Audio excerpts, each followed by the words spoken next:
கிழமை பண்ணிட்ட சாமி. அது அனுப்பிச்சு சொக்கநாதா அம்மா தொடங்க. சிவாய். திருச்சிற்றம்பலம்.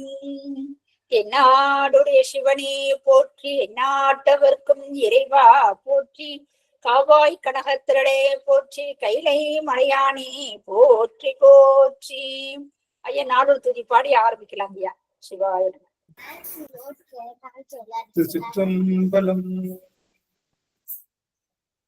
புதிய கோந்து பொழித்த புகழியற் பூங்கடல் போர் ஆலிமிசை கல்மிதப்பில் அணைந்த பிரான் அடி போற்றி, வாலி திருநாவலூர் வன் தொண்டர் பதம் போற்றி, ஊழிவடி திருவாத ஊரல் விருத்தாள் போற்றி, ஒளிமணி திருவாத ஊரல் திருத்தாள் போற்றி. திருச்சிற்றம்பலம்.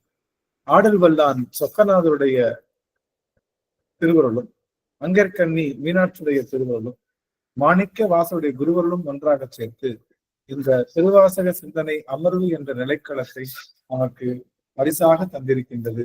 அப்பேற்பட்ட குருவருளையும் திருவருளையும் அடியேன் மனம் மொழி மெய்களினாலே வழிபாடு செய்கின்றேன். மேலும் இங்கு குழுமிருக்க அடியார் பெருமக்களுடைய திருவடி தாமரைகளையும் அடியேன் சென்னிமேல் சூட்டி மகிழ்கின்றேன். திரு சிற்றம்பலம். சிவாயம் சிவாயம். சொக்கநாத வெம்பா. காயமோ காலன் கருத்தோ மகா காலன் நியாயமோ சற்றும் நடப்பதில் பேயனேன் மாளுவனோ தென்மதுரை மாமணியே எனை உகந்து ஆளுவையோ சொக்கநாதா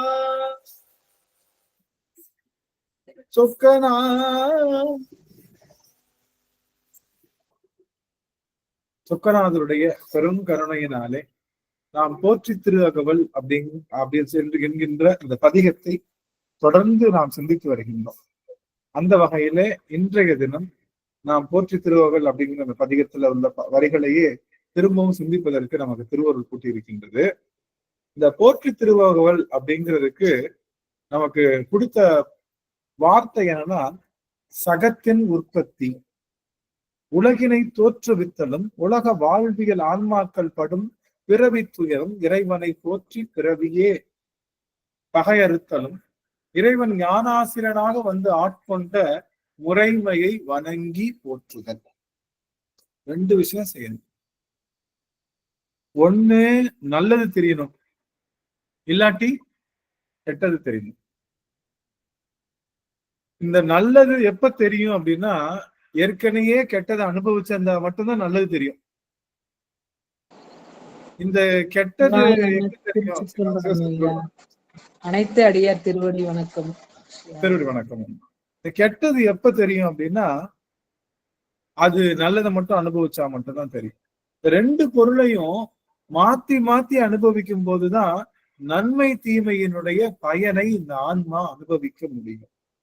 அப்போ இந்த ஆன்மாவுக்கு ரெண்டு விஷயம் தெரியணும். ஒண்ணு, இறைவனுடைய பெருங்கருணை பேராரினுடைய அந்த ஆற்றல் தெரியணும், அருள் தெரியணும்.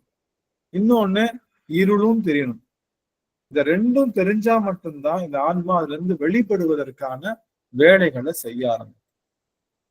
எனக்கு ஒரு சின்ன செய்தி, அடியார்கள்லாம் கொஞ்சம் உங்களுடைய முகக்குறிப்புகளை கொடுக்கலாம்.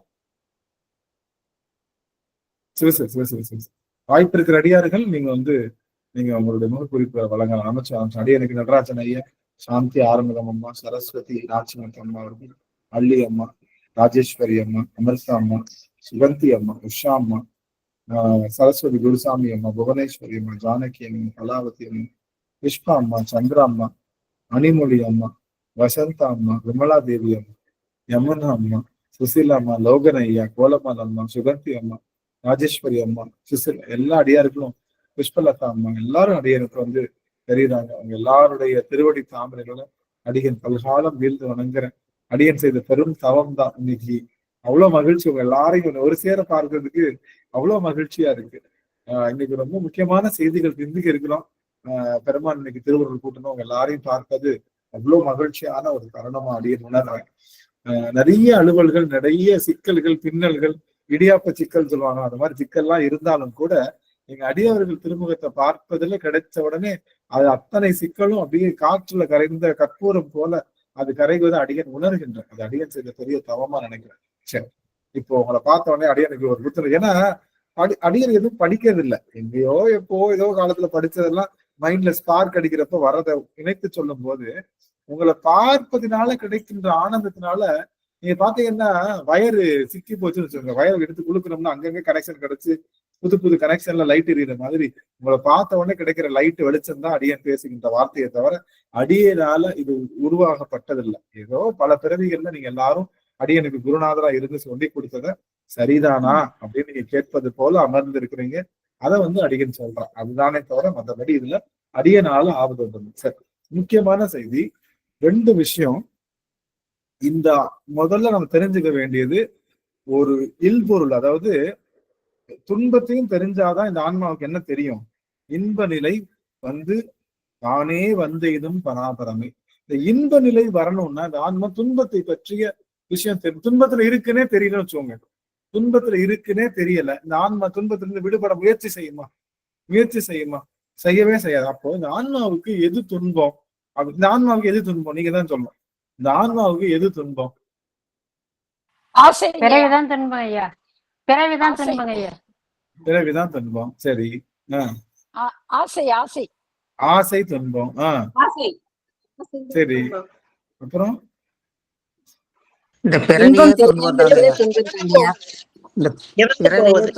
யாரு கரெக்டா சொல்றாங்கன்னு பாக்கலாமே. யாரு கரெக்டா சொல்றாங்கன்னு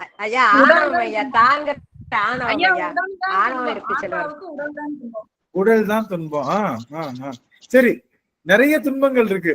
இங்க கவனிங்களேன், நிறைய துன்பங்கள் இருக்கு. ஆனா ஒரே சொல்லணும். ஒரு க்ளூ, நமக்கு நிறைய துன்பங்கள் இருக்கு.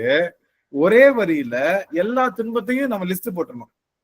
துன்பம் நிறைய துன்பம் இருக்குல்ல, உடல் துன்பம், பிறவி துன்பம், அப்புறம் இல்வாழ்க்கை துன்பம், நம்மளுடைய நாவின் துன்பம், 6 விதமான நோய்கள், காம, குரோத, மத, லோப, இது மாதிரி லிஸ்ட் போட்டோம்னா எழுதிக்கிட்டே இருக்கலாம் இந்த வாழ்நாள் பூரா. அவ்வளவு துன்பங்கள் இருக்கு. ஆனா ஒரே வரியில இந்த துன்பங்கள் எல்லாம் நான் சொல்லிடணும். எப்படி சொல்லலாம் ஐயா? ஐம்புலன்கள் ஐயா. செத்து போயிட்டாக்கா எந்த துன்பமும் இல்லைங்க ஐயா. இல்ல, செத்ததுக்கு அப்புறமும் துன்பம் இருக்கு, நரகம் இருக்கு. செத்ததுக்கு அப்புறமும் நரகம் இருக்கு. இன்ஃபினிட்டி துன்பம் இருக்கு. ஆனா இன்ஃபினிட்டிலயும் நிறைய இருக்குன்னு சொல்றோம்ல. அன்பு காட்டினா துன்பம் வராதையா? அன்பு காட்டினது. சரி, இப்ப இப்படி சொல்லலாமா? எல்லாரும் ஆன் பண்ணிங்க, அப்பதான் நான் ஆன்சர் சொல்லுவேன். உங்களுக்கு ஒரே வரியில எல்லா துன்பத்தையும் லிஸ்ட் போட போறேன். ஒரே வரியில எல்லா துன்பத்தையும் லிஸ்ட் போட போறேன். அந்த வரியிலேயே துன்பத்துக்கான வழியையும் சொல்ல போறேன். அந்த வார்த்தை எல்லா துன்பத்தோட லிஸ்டையும் சொல்லி துன்பத்துல இருந்து நீங்கிறதுக்கான வழியையும் சேர்த்து சொல்ல போறோம். சொன்னதுக்கு அப்புறம் இதுதானா அப்படின்னு நீங்க கேட்கலாம். ஆனா அதுதான் உண்மை. சரியா? என்ன துன்பம் அப்படின்னா எல்லா துன்பங்கள் எப்படி சொல்லலாம் அப்படின்னா, ஒவ்வொரு துன்பமா லிஸ்ட் படுத்துறதை விட சிவத்தை தவிர இருப்பது அனைத்தும் துன்பம் தான். இதுலயே இன்பத்துக்கான உபாயமும் தெரிஞ்சிருச்சு. எப்படி? சிவத்தை தவிர மித்த எல்லாமே என்னதான் ஆடி ஆஃபர்ல வாங்குற மாதிரி நாம துன்பத்தை ஆஃபர்ல வாங்குறமே தவிர சிவத்தை தவிர எது வாங்கினாலும் துன்பம் தான். அப்போ இதுலயே நமக்கு இன்பத்துக்கான உபாயமும் கிடைச்சிருச்சு. என்ன? சிவம் ஒன்றுதான் இன்பம், அதை தவிர மித்த எல்லாமே என்னதான் துன்பம் தான். சிவன் தான் படைச்சது உலகு. சிவன் தான் உலக படைச்சது. ஆனா சிவம் அது இல்ல, அதனால உலகம் துன்பம் தான். சிவன் தான் உடம்ப படைச்சான், ஆனா சிவம் அதுல இல்ல, அதனால உடம்பு. சிவம் கலப்பில் சிவத்தை தவிர மித்த எல்லாமே துன்பம் தருவதுன்னு சொல்லிட்டா எல்லா துன்பத்தையும் லிஸ்ட் போட்ட மாதிரியும் ஆயிடுச்சு, துன்பத்துக்கான உபாயமும் சொன்ன மாதிரி ஆயிடுச்சு. அப்போ இனிமே யாரெல்லாம் எது துன்பம் கேட்டா சிவத்தை தவிர மித்த எல்லாமே துன்பம் தான். சில சமயம் அடியார்களுக்கு, சிவனடியார்களுக்கு சிவமே துன்பமா வந்திருக்கு. சிவனடியார்களுக்கு சிவமே துன்பமா வந்திருக்கு. ஏன் நமக்கே அப்படிதானே? என்னயா உனக்கு வேற வேலையே இல்லையா?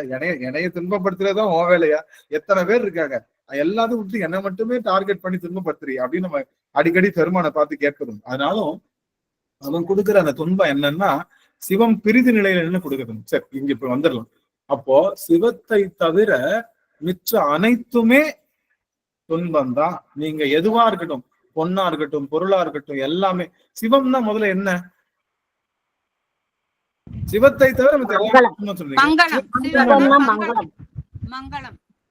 ஆனந்தம்.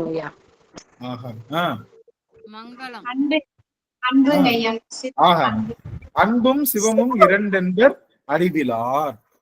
அன்பும் சிவமும் இரண்டென்பர் அறிவிலார். அப்போ அன்புதான் சிவம், அன்புதான் சிவம். அப்போ இந்த அன்பை தவிர வேற எல்லாமே என்னதான்?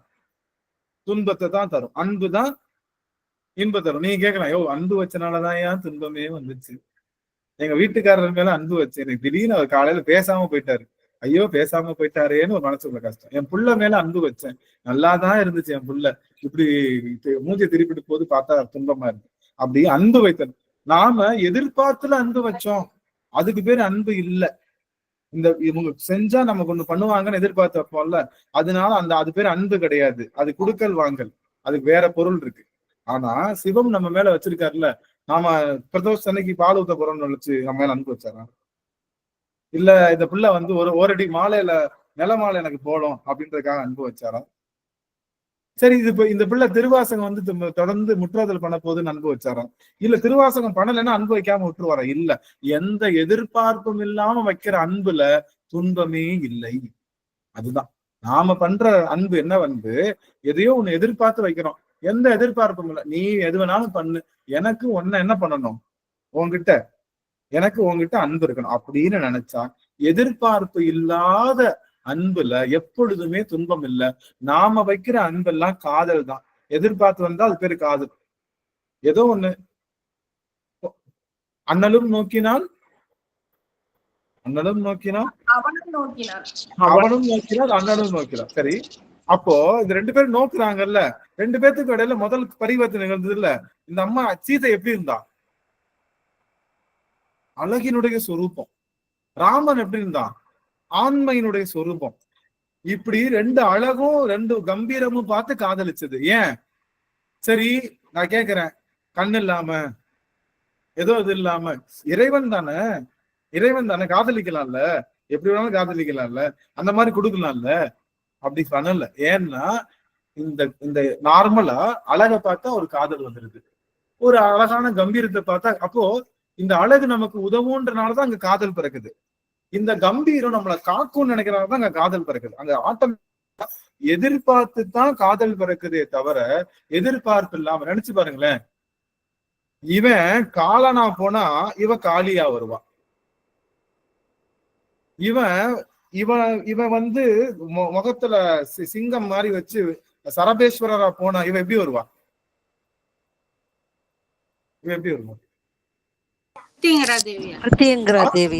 ஆஹா, அருமை அருமை.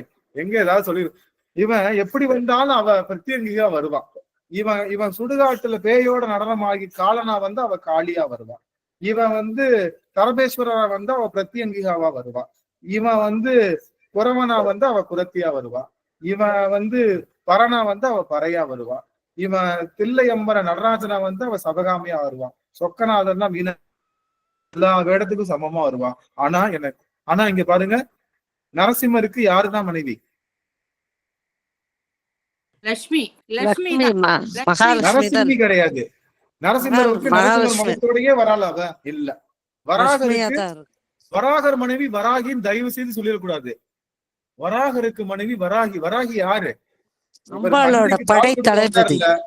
நமக்கு பன்றிக்கு பால் கொடுக்க வந்தாருல்ல, நான் நீ மட்டும் பால் கொடுக்க போற அப்படின்னு இந்த அம்மாவும் இறங்கி அந்த இடத்துல வந்ததுதான் வராகியை தவிர.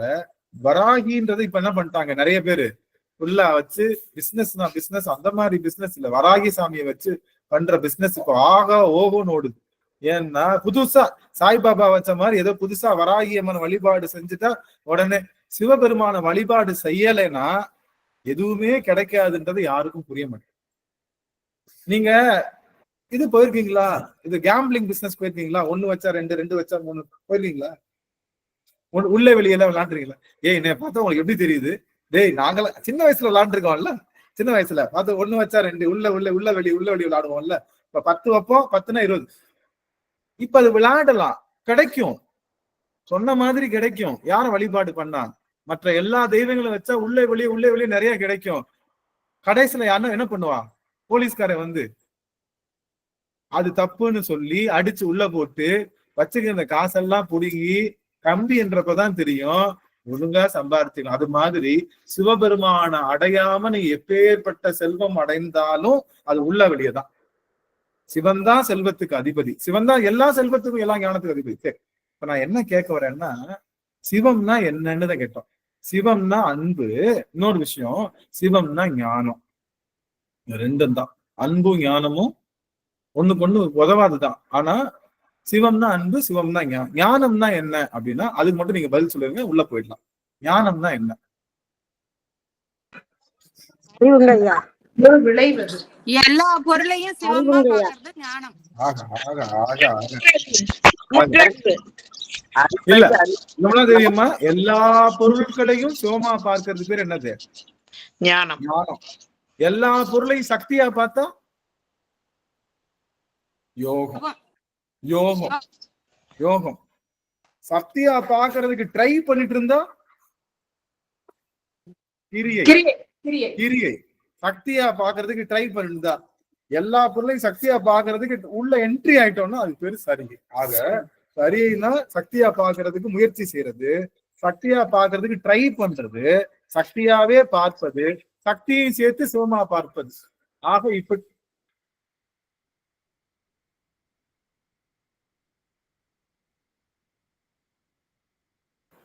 ஆக என்ன அப்படின்னா ஐயா அன்பு வெர்ஷன் 1, அன்பு வெர்ஷன் 2 அப்படி சொல்லி கொடுத்தீங்க. ஆக ஆமா, அன்பு 1, அன்பு 2, அன்பு 3. இதுதான் என்னது? நம்மளுடைய இந்த நம்மளுடைய சரிய கிரியையினுடைய விஷயம். சரி, இப்போ 2 விஷயம் தெரிஞ்சா நம்ம ஓய்வு பெறலாம். என்னன்னா, என் துன்பத்துல இருப்போம்னு முதல்ல தெரிஞ்சிடணும். இப்பெல்லாம் ட்ரக் கலாச்சாரம் அதிகமாயிடுச்சு, தெரியும்ல? போதை வஸ்து கலாச்சாரம் நிறைய அதிகமாயிடுச்சு. எங்க பார்த்தாலும் ஸ்கூல் பிள்ளைங்களா இருக்கட்டும். முன்னாடி ஒரு காலத்துல சிகரெட் குடிச்சாலே என்ன பண்ணுவாங்க? வாயில் அடிச்சுக்குவாங்கல்ல. ஐயோ, அது சின்ன பிள்ளைங்க ஏதாவது ஸ்கூல்லயோ பக்கத்துலயோ குடிச்சதுன்னா யார் எவன்னு பார்க்க மாட்டாங்க, யாரா இருந்தாலும் குடிச்சு அடிப்பாங்க. பாத்துறீங்களா? சின்ன பிள்ளைங்க யாராவது தெரியாம ஸ்கூல் யூனிஃபார்ம் போட்டு சிகரெட் எல்லாம் குடிச்சா யாரா இருந்தாலும் அடிப்பாங்க. தைரியம் வந்து இப்படி பண்றேன்னு. இப்ப நம்ம பண்ண முடியுதா? யாரா நீன்னு கேக்குறாங்க. இப்ப பாத்தீங்கன்னா எல்லாரும் இப்போ எல்லாருமே போதையில இருந்தா போதை என்ன ஆயிடுச்சு? இப்போ காமன் ஆயிடுச்சு இல்ல, எல்லாமே ஒண்ணுதான், தப்பு இல்ல அப்படிங்கிற மாதிரி ஒரு கலாச்சாரம் ஆயிடுச்சு. அது மாதிரி அது தவறு வெளிவர முடியும், அது சரிதான் அப்படின்னு நினைக்கிறப்ப வெளியே வர முடியாது. போல நாம் இருக்கிறது துன்பம்னு தெரிஞ்சாதான் துன்பத்திலிருந்து வெளிவர முடியும். ஆக அப்பேற்பட்ட நிலைய சொல்லி தருவதுதான் போற்றி தருவாரு. உன் துன்பத்தெல்லாம் லிஸ்ட் போட்டுவாரு சாமி. துன்பத்தெல்லாம் லிஸ்ட் போட்டு இன்பம் எதுன்னு வழிகாட்டாரு. இன்பம் எது? இன்பம் எது? எது இன்பம்? எது இன்பம்? சிவம்தான் இன்பம். ஆஹா ஆஹா, கலைச்செல்வியம்மா 100க்கு 100 போதும் சாமி. இதுக்கப்புறம் திருவாசக சிந்தனையே வர தேவையில்லை. நீங்க உங்களுக்கு வந்து இனிமே வரக்கூடிய திருவாசனை நீங்க பாஸ், ஆல் பாஸ். சிவம்தான் இன்பம். இந்த சிவ இன்பத்தை எப்படி அனுபவிக்கிறது அப்படின்னா நல்லா கவனிக்கணும். சிவ இன்பத்தை எப்படி அனுபவிக்கிறது அப்படின்னா போற்றுவதினாலே சிவ இன்பத்தை அனுபவிக்க முடியும். போற்றுவதினாலே, எல்லாம் கவனிங்க ஒரு நிமிஷம். போற்றுவதினாலே சிவம். ஒருத்தவங்க சாப்பாடு செஞ்சு தராங்களா? தயிர் சாதம் தான். தயிர் சாதத்துல என்ன இன்கிரீடியன்ட் இருக்கு? சில பேருக்கு தயிர் சாதமே வராது. என்ன மாதிரி ஆகாவளிக்கு தயிர் சாதமே வராது. வாயில வச்சா ஒரு மாதிரி டிஃப்ரெண்டா தான் இருக்கும். அப்போ சாப்பிட்டு என்ன சொல்லக்கூடாது? என்ன விளங்காம இருக்கு அப்படின்னு சொல்லாம அருமையா இருக்குன்னு ஒரு போற்றுதல் செய்யறோம்ல, அந்த போற்றுதல் தான் சிவத்தை போற்றுதல் சொல்லல.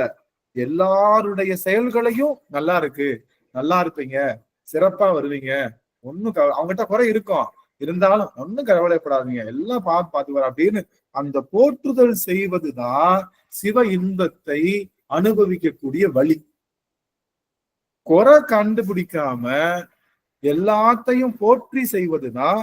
அதுக்கு என்ன சொல்றாங்க? எடுத்த உடனே போற்ற முடியுமா? போற்ற முடியும். மத்தவங்களை போற்ற முடியுமா? போற்ற முடியாது. ஏன்? எல்லாத்தையும் குறை இருக்கு. கவனிங்க, ஒரு நிமிஷம் கவனிங்க. எல்லாரும் 42 பேரும் ஒரு நிமிஷம் ஆன் பண்ணிக்கலாம். உங்களை போற்றி உங்களை பழக்க வைக்கணும். உங்களை போற்றி பழக்க வைக்கணும். எப்படி பண்ணலாம்? போற்றுதல் செஞ்சா சிவ இன்பம் கிடைக்கும். போற்றுதல் பண்ணா சிவ இன்பம். போற்றுதல் என்ன அர்த்தம்? போற்றுதல் என்ன அர்த்தம்? குறை காணாத கண்ணுக்கு பேரு தான் போற்றுதல். குறை இல்லைன்னா உங்களுக்கு என்ன வந்துடும்? ஆட்டோமேட்டிக்கா குறை இல்ல, குறை பார்க்க முடியல. குழந்தை பிறந்துருச்சு தாய்க்கு, என்ன அந்த பிள்ளை பாத்தீங்கன்னா அப்படியே வண்டி மை எடுத்து பூசின மாதிரி இருக்கு. பிள்ளை வண்டி மை எடுத்து பூசின மாதிரி அவ்வளோ கருப்பா இருக்கு. தாய்க்கு அந்த குறை தெரியுமா? என்ன பண்ணுவா? என் கருப்பு தங்கமேன்னு கொஞ்சுவான், போற்றுவான், குழந்தைய போற்றுவான். அந்த குழந்தைகிட்ட இருக்க ஒரு குறை கூட தெரியாது, அந்த குழந்தைய போற்றி கொண்டே இருப்பா இல்லையா? அப்போ அது பேரு சிவ இன்பம். ஆக சிவ இன்பம் எப்ப வரும்னா குறை காணாத கண் நாம பெறணும். ஒரு முக்கியமான செய்தி பாத்துக்கலாமா? என்னை ஒரு நிமிஷம் கவனிக்கலாமா? குறை காணாத கண் இருந்தாத்தான் சிவத்தினுடைய இன்பம் நமக்கு தெரியும். அந்த குறை காணாத கண்ணு தான் மூன்றாவது கண்ணு. ஞானம்னா ஒன்னும் பெருசு கிடையாது. ஒருத்தர் வர்றாரு, இவர் தவம் பண்ணிட்டே இருக்காரு, பயங்கர தவம் பண்ணிட்டு இருக்காரு. தவத்தை அப்படி தனியா ஒருத்தர் தட்டி விட்டு போயிடுறாரு. நடந்து போறப்ப அவன் என்ன பண்ணுவான்? உழவன் ஏறு இருக்குல்ல, அதை எடுத்துட்டு போறப்ப அந்த ஏரினுடைய நுனி இருக்குல்ல, அது பேர் என்ன? ஏர் நுனி இருக்குல்ல, அது பேர் என்ன? நுகத்தடிங்க ஐயா. உழுகுறாங்கல்ல, அவருடைய ஷார்ப் எட்ஜ் இருக்கு, அது பேர் என்ன? உழுகுறாங்கல்ல, கலப்பைன்னு சொல்லுவாங்க ஐயா. இல்ல, கலப்பை. கலப்பை கலப்பை முழு அந்த ஷார்ப்பா இருக்கும்ல, அந்த உழுவுறதுக்கு ஷார்ப், அது பேர் என்ன? சொல்லுவாங்க, கலப்பைன்னு சொல்லுவாங்க. சரி, ஆன்சர் தெரியல. உங்க ஊர்ல அப்படி சொல்லுவாங்க இல்ல, அது அப்படித்தான் சொல்லணும். அடியார்கள் மியூட் பண்ணிக்கலாம். அதுக்கு பேர் என்னன்னா சீதைன்னு பேர். அதுக்கு பேரு சீதைன்னு பேர். சி அப்படின்னாலும் மங்களம், தை அப்படின்னாலும் மங்களம். அதனால மங்களத்தை சீனா கொடுக்கிறது, தைனா மங்களம். மங்களத்தை கொடுக்கறனால அதுக்கு பேரு சீதைன்னு பேரு. அது தட்டி பிறந்தா, அதனால அவளுக்கு பேரு சீதைன்னு பேரு. அந்த ஏர் உழுவுற கலப்பை தட்டி அவ பிறந்தா. யாரு? அன்னை பிறந்தா. அதனால சீதை தட்டி பிறந்தனால சீதை. வள்ளிக்கிழங்கு இருக்கிற இடத்துல பிறந்தனால அவ பேரு வள்ளி. அதெல்லாம் காரண பெயர், சீதைன்னு சொல்லுவாங்க. சரி, எதுக்காக சொன்னோம்? அப்படி அந்த போயிட்டு இருக்கிறப்ப சீதை தட்டிருச்சு. யாரு மேல தட்டிருச்சு? ஒரு முனிவர் மேல தட்டி. பயங்கர பல யுகங்களா தவம் செஞ்சுட்டு இருக்காரு. தட்டின உடனே ஒரு கீரல் போட்டு அவர் டக்குன்னு முடிச்சிட்டாரு. முடிச்சவன என்ன பண்ணிட்டாரு? அட படுபாவி, பல யுகங்களா நான் தவம் செஞ்சுட்டு இருக்கேன், என்ன போய் டிஸ்டர்ப் பண்ணிட்டீங்க அப்படின்னு என்ன பண்ற? கையில இருக்கிற அந்த கமண்டலத்தை நீர் எடுத்து நீ நாயாக போக கடவாய்ன்னு அடிக்கிறாரு.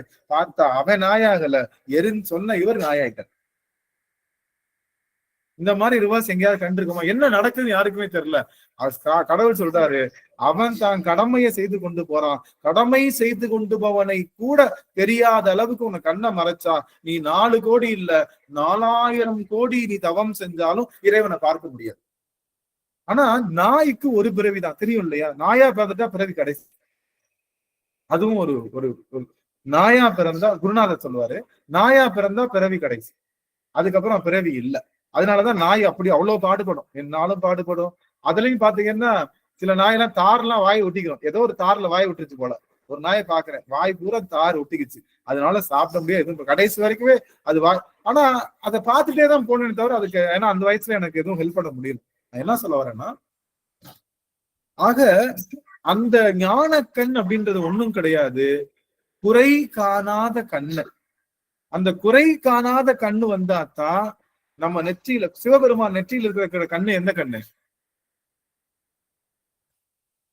ஞான. குறை காணாததுக்கு பேரு தான் என்னது? ஞானம்னு பேரு. ஏன்னா குறை இல்லாத பொருள் எது? குறை இல்லாத பொருள் எது? சிவம். சிவத்துக்கு இன்னொரு பேர் என்ன? சிவத்துக்கு இன்னொரு பேர் இப்படி கேட்காதடா, நிறைய பேர் இருக்கு, குழம்பி இருக்கும். சிவத்துக்கு இல்ல, நான் என்ன சொன்னேன்னா சிவத்துக்கு இன்னொரு பேர் இருக்குன்னு சொன்னேன், குறை இல்லாததுன்னு சொன்னேன். முழுசா நிறைஞ்சிருக்கும், அதுக்கு பேர் என்ன சொல்லுவோம்? முழுசா நிறைஞ்சிருக்கும். மங்களம் ஐயா. இல்ல இல்ல இல்ல, சிவம் முழுசா மங்களம். அவனுக்கு மட்டும்தான் முழுதோன்னு பேர். முழுதோன், முழுசா இருக்கிறவன் ஒருத்தன் மட்டும்தான். ஏன்னா குறையே இல்லாத ஒருவன் யாருன்னா சிவபெருமான் தான். அவனுக்கு பேர் என்னது? முழுதோன்னு பேர். அதனால இப்ப குறை காணாத கண் நமக்கு வந்துருச்சுன்னா நாம என்னவா மாறுறோம்? ஞானக்கண் உடையவர்களாக மாறுறோம். ஒண்ணும் இல்ல, தவம் செய்ய தேவையில்லை, யாரோ ஒருத்தவங்க நெத்தியில ஒரு கீறல் போட தேவையில்லை. குறை காணா எந்த உயிரிடத்தும் குறை காணா உங்களுக்கு வாய்ப்பு வரல. அந்த எண்ணம் வராம எந்த உயிரத்தையும் நீங்க குறை காணாம எல்லாத்தினுடைய நிறைய காண்றீங்கன்னா உங்களுக்கு என்ன வந்துருச்சுன்னு அர்த்தம்? ஞான கண், மூன்றாவது கண். இந்த கண்ணு மூலமா பூரணன், இந்த கண்ணு மூலமா நம்ம பார்ப்பதெல்லாம் என்னதான்? குறைதான் பார்த்துட்டு இருக்கோம். இந்த ரெண்டு கண்ணு மூலமா. இந்த மூணாவது கண்ணு இருக்கு இல்லையா, நேரா வர கண், இந்த மூணாவது கண் மூலமா தான் நம்ம குறை காணக்கூடாதுன்றதுக்காகத்தான் தினமும் நெற்றியில இந்த திலகம் நம்ம இடுறோம். நெற்றியில இந்த திலகம் இங்க இருக்கிறதுக்கான காரணம், நாம ஒரு நாள் என்ன ஆக போறோம்? பஸ்மமா போக போறோம். யாருக்கிட்டையும் குறை காணாதே அப்படின்னு என்ன திருநீர் போடணும். எப்படி? என்ன மாதிரி திருது? மந்திரமாவது நீரு, வானவர் மேலது நீரு, சுந்தரமாவது நீரு, துதிக்கப்படுவது நீரு, தந்திரமாவது நீரு, சமயத்தில் உள்ளது நீரு, செந்துவர் வாயுமை பங்கன் திரு ஆலவாயான் திருநீரே. இந்த திரு ஆலவாயான் இருக்கான்ல, அவனுடைய திருநீர் எதை தரும் அப்படின்னா குறை காணாத மனத்தை தரும். குறை காணாத மனத்தை தருகின்ற அந்த திருநீற்ற பூசினால் இறைவனுடைய ஞானக்கண் நம்முள் தோன்றும். இதுக்கு இதான் ரகசியம். நீங்க எவ்வளவு பெரிய இந்திரன் இருக்கான், இந்திரன், நீங்க இந்திரானா இருந்தாலும் இந்திரன் என்ன பண்ணான்? இந்திரன் அந்த பொண்ணு பேர் என்னது? அகலிகை. அகலிகை மேல ஆசைப்பட்டு அவளோட தப்பா இணை சேர்ந்தனா என்ன ஆயிடுச்சு? உன் உடம்பு பூரா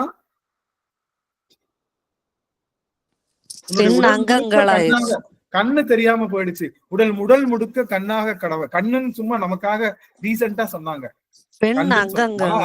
கண்ணு கிடையாது, அல்குல். அல்குல் சொல்லுவாங்க. பெண்ணுடைய ஆணுடைய கருப்பையா இருக்கட்டும், கருவாயா இருக்கட்டும், பெண்ணுடைய கருவாய் ரெண்டுக்குமே அல்குல் தான் பேர். அல்குல்னா என்ன அர்த்தம்னா கருவாயின்னு அர்த்தம். அந்த கருவாய் என்ன ஆயிடுச்சு? அதுக்கு தானே ஆசைப்பட்ட. உடம்பும் பூரா நீ பாக்குற இடம் பூரா அதாண்டா இனிமே இருக்குன்ட்ட. நீ உடம்பு எங்க திரும்பினாலும் அந்த பெண்ணினுடைய அல்குல் உன்னுடைய உடம்பு பூரா அது பாக்குறதுக்கு கண்ணு மாதிரி தெரிஞ்சுது. ஆனா சாபம் அந்த டீசென்டான சாபம் கிடையாது. யாருக்கு? இந்திரனுக்கு கிடைச்சது டீசென்டான சாபம் கிடையாது. நீ எதுக்கு ஆசைப்பட்டையோ அது உடம்பா முழுவதும் போவதுன்னு சொல்லி சாபம் கிடைச்சதுக்கு அப்புறம் அவனுக்கு என்னாச்சு? ஆஹா, தப்பு பண்ணிட்டோமேன்னு இந்த ஆலவாய் மதுரையில இருக்கக்கூடிய அந்த சொக்கநாதர் சந்நிதியில யானையும் சரி இவனும் சரி ரெண்டு பேரும் இந்திரன் பழி தீர்த்ததுதான் முதல் படலமே. அவன் அந்த பழிய என்ன பண்ண சாமி, அவன் சாமி கிட்ட சேர்ந்தா என்ன வந்துடும்? அவனை மாதிரியே குறை காணாத கண்ணு வந்துடும். குறை காணாத கண்ணு வந்தா எப்பேற்பட்ட ஊனமும் நீங்கும். நல்லா தெரிஞ்சுக்கணும். நோயும் நீங்கும். உங்களுக்கு நோய் நீங்கணுமா? தினமும் காலில் உட்காந்து நம்ம யாரெல்லாம் திட்டினமோ அவங்க நல்லா இருக்கணும் தினமும் ஜபம் பண்ணும். யாரெல்லாம் திட்டுனமோ யாரெல்லாம் கோவப்பட்டமோ அவங்க எல்லாம் என்ன பண்ணணும்? நல்லா இருக்கணும், சூப்பரா இருக்கணும், ரொம்ப வளத்தோட இருக்கணும், நிறைந்து இருக்கணும்னு நீங்க உட்கார்ந்து நினைச்சீங்கன்னா ஒரு துளி நோய் உங்களை அண்டாது.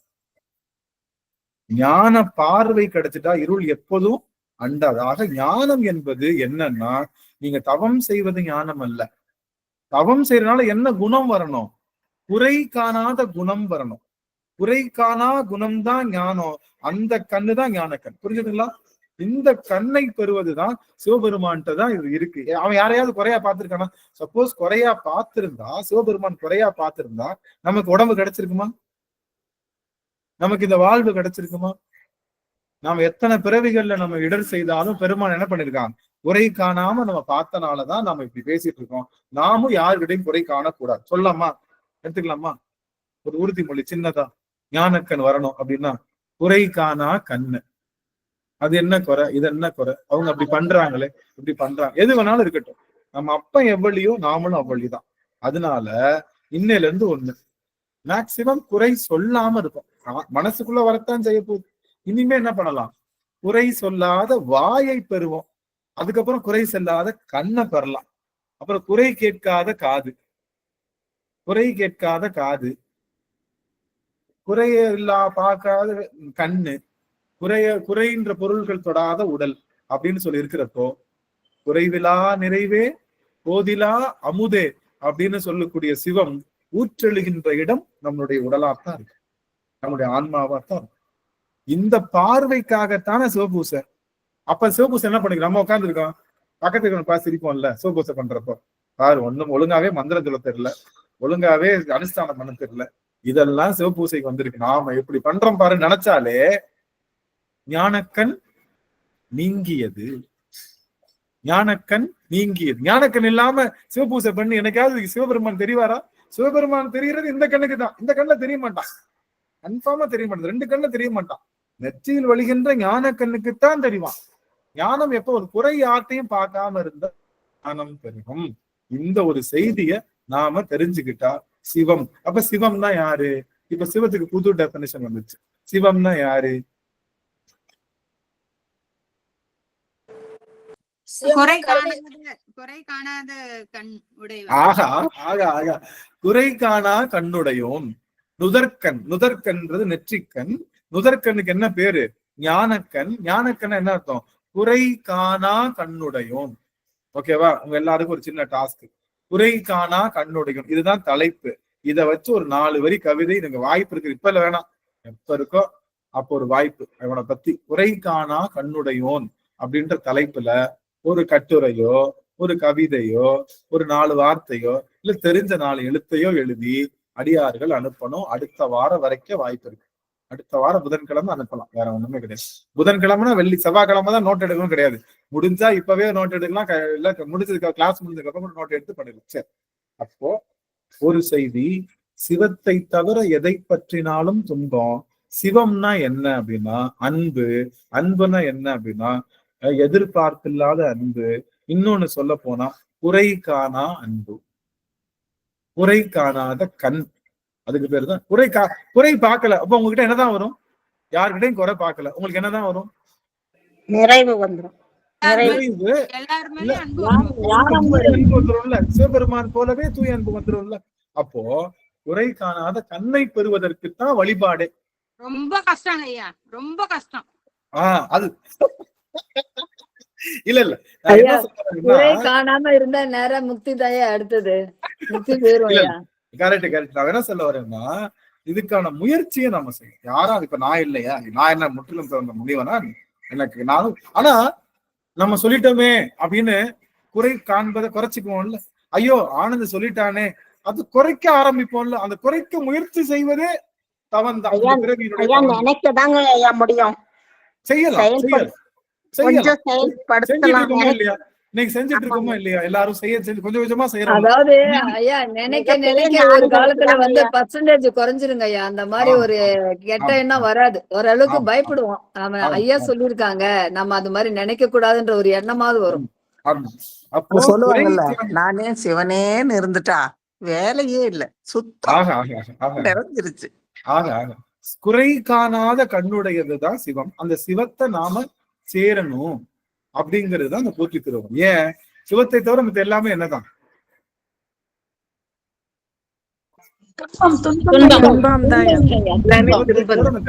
அதனால எதெல்லாம் துன்பம் லிஸ்ட் பண்ணி அப்போ சிவத்தை நாம சேரணும். இப்ப கவனிங்க, இப்ப குறையில்லாத பொருள் எது? சிவன். சிவன் தான் உண்மையிலே குறையில்லாத பொருள். குறையில்லாத பொருளா பாக்குறது நல்ல விஷயமா? குறையுடைய பொருளை குறையில்லாத பாக்குறது நல்ல விஷயமா? என்னடா விசுமாரி குறையுள்ள பொருளை ஏங்க 100க்கு 100 மார்க் வாங்குறவனை படிக்க வைக்கிறது பெரிய விஷயம் இல்லைங்க. ஒண்ணுமே மார்க் வாங்காதவனை படிக்க வச்சு அவனை பாஸ் பண்றதுதான் ஒரு ஆசிரியருடைய கடமை மாதிரி. சிவம் என்பவன் 100க்கு 100 கரெக்டா இருக்கான், அவனை முழுசா சிவமா பாக்குறது பெரிய விஷயம் இல்ல. குறையுடையவர்களையும் சிவமா பார்க்கிறோம்ல, அதுதான் ஞானமே தவிர சிவத்தை சிவமா பார்க்கறது பேர் ஞானம் கிடையாது. ஆனா சிவன் தான் ரெஃபரன்ஸ். அவனை மாதிரி எல்லாத்தையும் பார்க்க, அவனை மாதிரி. ஏன்னா அவன் தான் யாரு? குறையில்லாத பொருள். அப்ப சிவ வந்து கவனிங்க, முக்கியமான செய்தி. போற்றி திருவங்களுடைய சாரம் எதுன்னா இப்போ சிவ இன்பத்தை எப்படி அனுபவிக்க முடியும்? குறை காணலன்னா இன்பத்தை அனுபவிக்க முடியும். அதான் சொன்ன சிவ இன்பத்தை குறை காண குறை காணாம இருந்தா நமக்குள்ள என்ன வரும்? போற்றுதல் ஏற்படும். என் பிள்ளை தப்பா பாடினாலும் தங்கமே அழகா பாடினீங்க, அறிவுக்குட்டியா பாடினீங்க அப்படின்னு போற்றுவோம்ல, குழந்தைய போற்றுவோம். அப்ப என்ன ஒரு இன்பம் கிடைக்குமா இருக்காதா? கிடைக்கும்ல. அப்போ குறை காணாம போற்றும் போது, அப்போ இந்த போற்றுதல் யார்கிட்ட முதல்ல தொடங்கணும்னா சிவபெருமானத்தான் தொடங்கணும். ஏன்னா சிவபெருமான் தான் போற்றுதலுக்குரியவன். அவன் தான் 100% கரெக்டானவன்.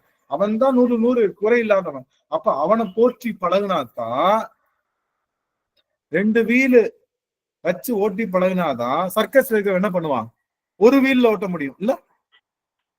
2 வீல்ல ஓட்டி சைட்ல ஒரு வீல் எல்லாம் வச்சு சப்போர்ட் வீல் எல்லாம் வச்சு ஓட்டுனாதான் ஒரு வீல். அது மாதிரி முதல்ல எல்லாம் நிறைந்த சிவத்தை போற்றணும். எல்லாம் நிறைந்த சிவத்தை போற்றி போற்றி இந்த நாக்கு என்ன பண்ணணும்? நாத்தெலும்பு ஏறணும். எப்படி ஏறணும்? சொல்லும்னா மறக்கினும் மறக்கினும் சொல்லும்னா அப்படிங்கிற அளவுக்கு இறைவனை போற்றி செய்யணும். ஏன் இறைவனை போற்றி செய்யறோம்? எதுக்காக இறைவனை போற்றி செய்யறோம்? பழக பழக உயிர்களையும் போற்றுதல் தன்மை வந்து. இப்போ இறைவனை போற்றி செய்ய செய்ய என்ன ஆயிடும்? அந்த போற்றி செய்து இந்த ஆன்மாக்குள்ள போற்றி என்ற எல்லாத்தையும் இறைவனை போற்றணும் நினைக்கும் போது கொஞ்சம் குறை இருக்கு. இறைவனை மாதிரி ஒருத்தர் இருக்காரு, கொஞ்சம் குறை இருக்கு, சரி பரவாயில்ல அவனையும் சேர்த்து போற்றுவோம். அதுக்கடுத்து அப்ப குறைஞ்சிட்டே இருக்கு. அப்ப போற்றுதல் நிறைவா இருக்கு. அப்போ போற்றி செய்வதனால என்ன நிகழுது அப்படின்னா, நீங்கள் எல்லாரையும் சிவமாம் தன்மை பெறுகின்றீர்கள். போற்றுவதனாலே சிவமாம் தன்மை பெறுகின்றீர்கள். அதுக்கு முதல்ல யாருதான் பிராக்டிஸ்? எப்பயுமே நீங்க பாத்துருக்கீங்களா? நீங்க பயாலஜி படிச்சிருக்கீங்களா? முத எதை வச்சுதான் கட் பண்ணுவோம்? யாரை வச்சு கட் பண்ணுவோம்? அருமை கலாவத்தியமா அருமை. தவக்கலை வச்சு கட் பண்ணுவோம். அதை வச்சுதான் ஃபர்ஸ்ட் ஸ்டார்ட் பண்ணுவோம்ல. எடுத்த உடனே யாரை வச்சு பண்ண மாட்டோம்? மனுஷனை வச்சு பண்ண மாட்டோம். அது மாதிரி தவக்கலை வச்சு கட் பண்ற மாதிரி முதல்ல சிவபெருமானை வைத்து போற்றி பழகுகின்றோம். ஏன்னா அவன் முழு பொருள். ஆனா ஒண்ணு தெரியுமா? இந்த முழு சிவம் பெருமானையே போற்றாத பல உயிர்கள் இருக்கு. இன்னும் முழு சிவபெருமானையே போற்றாத பல உயிர்கள் இன்னும் இருக்கத்தான் செய்யுது. ஆனா நாம பரம்பொருளாகிய சிவபெருமான போற்றுகின்ற லெவலுக்கு வந்துட்டோம். அவனை போற்ற என்ன ஆகும்? போற்றும் தன்மை நமக்குள்ள வரும். போற்றும் தன்மை வந்ததுன்னா சிவமான் தன்மை இந்த ஆன்மா பெறும். போற்றும் தன்மைன்னா என்ன அர்த்தம்? குறை காணாத தன்மை. இதாமா குறை காணாத. சிவபெருமானை பத்தி போற்றும் போது எனக்கு என்ன தெரியுமா? எனக்கு பாருங்களேன் ஒரு நிமிஷம், எல்லாரும் பாருங்க. சிவபெருமான ஒரு வார்த்தை சொல்லுவாங்க. இந்த பாட்டை நான் போற்றி திருவாரூர்ல எடுக்கிறேன்னு, தொழுதகை துன்பம் துடைப்பாய் போற்றின்னு ஒரு வார்த்தை பாத்துறீங்களா? அதை படிக்கிறப்ப எனக்கு சிரிப்பா இருக்கும். தொழுதகை துன்பம் துடைப்பாய். ஏண்டா டேய், உன்னைய தொழுதவங்க எல்லாத்தையும் துன்பத்தை கொடுத்து கண்ணீர் விட்டு அழுக வச்சவனே நீதான். யாரு அது? ஆனா அவகிட்ட அந்த ஒரு குறை இருந்தாலும் நம்ம என்ன பண்றோம்? அதை கண்டுக்கல. ஏன்? அவன் அந்த எல்லா துன்பம் கொடுத்ததே அவங்க மீண்டும் துன்பத்துக்குள்ள வராம இருக்கிறதுக்காக சிறு துன்பம் கொடுத்து பெருதுன்பத்தை எடுத்துக்கிட்டான். அதனால தொழுதகை துன்பம் துடைப்பாய் போற்றி. ஆமா, சின்ன துன்பத்தை கொடுத்து இனிமே இவன் வாழ்க்கையில துன்பமே வரக்கூடாதுன்ற எல்லா துன்பத்தையும் தொடச்சி எடுக்கணும்னா அப்ப என்ன வேணும்? கண்டிப்பா ஒரு இடத்துல தூசு இருக்கு, தடைச்சி கொஞ்சம் போல தண்ணி தொட்டுதான் என்ன பண்ணணும்? எடுக்கணும். தண்ணி தொடரலாம், அதான் சின்ன துன்பம். அதை வச்சு மொத்த துன்பத்தையும் துடைக்கிற மாதிரி பெருமான் கொடுக்கின்ற துன்பம் 63,000 கொடுத்தது சிறு துளி. அவர்கள் இனிமே துன்பம் அடையக்கூடாது. அப்போ சிவபெருமான அந்த பாட்டை படிக்கிறப்ப எனக்கு சிரிப்பா இருக்கும். டே, உன்ன போய் தொழுதகை துன்பம் துடைப்பாய் போட்டின்னு சொல்றாங்களே, நீ எவ்வளவு பெரிய டக்கால்ட்டி, நீ எவ்வளவு பெரிய ஆள, எத்தனை பேரை நீ வந்து அள வச்சிருக்க, எங்களையும் இன்னைக்கு வரைக்கும் அள வச்சிட்டு. ஆனாலும் ஒரு விஷயம் சாமி, உனக்காக கண்ணீர் சிந்தி இந்த கண்கள், உனக்காக உனக்கு மலர் போட்டு மனம் வந்த இந்த மலர்கள் எதுக்காக? நினைந்துருகும் அடியாரை நைய வைத்தாய். அப்புறம் என்ன வார்த்தை? நில்லாமே தீவினைகள் ஓட வைத்த. அப்போ பெருமான் வந்து நினைந்துருகும் அடியாரை நைய வைக்கிறது. இப்போ இந்த நெல்லுல பதர் அரிசி இருக்குல்ல, அரிசியில பதர் ஒட்டிக்கணும்ல, அதை பிதுக்குனா என்ன ஆகும்? அதை பிதுக்கிட்டோம், நச்சு புடைச்சிட்டு என்ன ஆயிடும்? பதர் வெளியே வந்துருமா? பதர் வெளியே வந்ததுக்கு அப்புறம் திரும்ப அரிசியை பற்றுமா? ஒரு தடவை புடைச்சு எடுத்துட்டோம், திரும்ப பற்றுமா? படாது. அந்த ஒரு தடவை வலி தாங்கிருச்சுன்னா இந்த அரிசி திரும்ப என்ன பண்ண தேவையில்லை, நெல்லாக தேவை. ஆனா அது தாங்கலைன்னா இது திரும்ப திரும்ப பூமியில விழுந்து முளைச்சு நெல்லாகிட்டே இருக்கணும். ஒவ்வொரு தடவையும் அது என்ன பண்ணணும்? துன்பம் அனுபவிக்கணும். அதனால நினைந்துருகும் அடியாரை நமக்கு கொடுக்கிற நக்கிறார்ல நம்மள, அதெல்லாம் எதுக்காக? நம்ம கிட்ட இருக்கக்கூடிய அந்த உமி என்று சொல்லுகின்ற அந்த பதரை நீக்குவதற்காகத்தானே தவிர அடியவர்களுக்கு கொடுத்த துன்பம் எல்லாம் உமி நீக்குதல் போல மீண்டும் துன்பம் வராம இருக்கிறதுக்காக. இந்த சின்ன சர்ஜரி பண்ணா இந்த புள்ள எந்த துன்பம் இல்லாம இருக்குன்றதுக்காக டாக்டரை சின்னதா கிழிக்கிறப்போ வலிக்கத்தான் செய்யும். ஆனா இதுக்கு பின்னாடி வலியே இல்லாம வாழப்போகுதுன்றதுக்காக கிழிப்பது போல பெருமான் செய்கின்ற பேருபகாரம் தான் நமக்கு கொடுக்கக்கூடிய துன்பம். நமக்கு எந்த துன்பம் வந்தாலும், எந்த துன்பம் வந்த போதும் ஓம் நம சிவாய, எதிலில் இன்பம் தள்ளும் போதும் ஓம் நம சிவாய அப்படின்னு பெருமானை நினைச்சு நம்ம போய்க்கணும். ஆக அப்போ முதல்ல போற்றுதலுக்கு உரியவன் யாருதான்?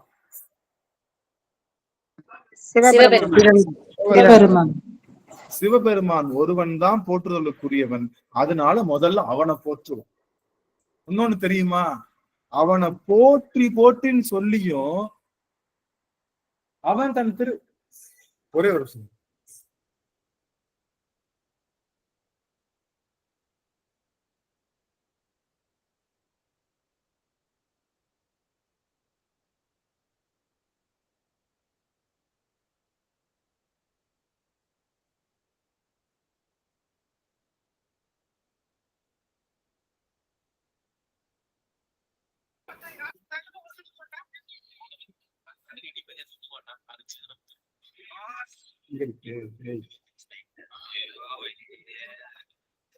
மன்னிக்கணும் சாமி.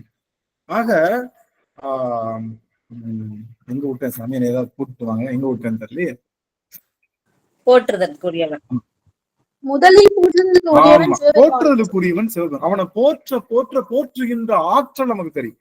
தங்கத்தை பார்த்து தங்கம் நினைக்க அதுக்கப்புறம் மண்ணும் தங்கமும் நல்லா கவனிங்க பாருங்களேன். தங்கம் பெருசு நினைச்சிட்டே இருந்த பொன் அம்பலம் பெருசு, வெள்ளி அம்பலம் பெருசு, எல்லா அம்பலமும் பெருசுன்னு பார்த்துட்டே இருக்கிறப்போ இந்த தங்கமும் மண்ணுலதான் கிடைக்குது. இந்த தங்கமும் மண்ணுலதான் கலந்து இந்த தங்கம் இப்ப நம்ம கையில மண் அழுறோம்ல, அது என்ன இருக்கும்? ஒரு மைக்ரோ அளவு தங்கம் இருக்கதான் செய்யுது. நீங்க எந்த மண் அழுனாலும் ஒரு மைக்ரோ அளவுக்கு தங்கம் இருக்கதான் செய்யுது. இதுலயும் அப்போ ஓடும் செம்பொன்னும், இந்த ஓடு என்று சொல்லுகின்ற அதுலயும் தங்கம் இருக்கு, செம்பொன்னுலயும் தங்கம் இருக்கு. ரெண்டுமே ஒண்ணுன்னு நினைக்கிறப்போ என்ன ஆயிடுச்சு? குறை காணாத மனசு வந்துருச்சா? ஓடும் செம்பொன்னும் ஒக்கவே நோக்குவார் கூடும் அன்பினில் கும்பிடலே அன்றி வீடும் வேண்டாம் விடலில் விளங்கினார் என்று சொல்லுகின்ற அளவுல இந்த ஓடும் செம்பொன்னும் ஒக்கவே நோக்குகின்ற ஆற்றலை பெறுவதுதான் என்ன? சிவபூசையே. அந்த அப்ப சிவனை போற்றுவதனால சிவனுக்கு லாபமா? ஆமா, எப்படி தவளைய வச்சு இது பயாலஜி கத்துக்கிறோமோ அது மாதிரி சிவபெருமானை போற்றி நாம சிவமாம் தன்மைக்கு போறதுக்கு அவனை பயன்படுத்துகிறோமே தவிர சிவபெருமானுக்கு நீங்கள் போற்றுவதனாலோ தோற்றுவதனாலோ ஒண்ணும் கிடையாது. வேற்றாகி விண்ணாகி நின்றாய் போற்றி நீலாமே ஆள் என்னை கொண்டாய் போற்றி ஊற்றாகி உள்ளே ஒளித்தாய் போற்றி போவாத சத்தத்து ஒளியே போற்றி ஆற்றாகி அங்கே அமர்ந்தாய் போற்றி ஆரங்கம் நாள் வேதம் ஆனாய் போற்றி காற்றாகி எங்கும் கலந்தாய் போற்றி கையிலை மலையானே போற்றி போற்றி. இந்த போற்றி திருவள்ளுவர்ல மகுடம் சொல்லுவோம்ல, நம்ம சைவர்கள் மகுடம் சொல்லுவோம். காவாய் கனக திரளையே போற்றி இருக்கோம் இதுல.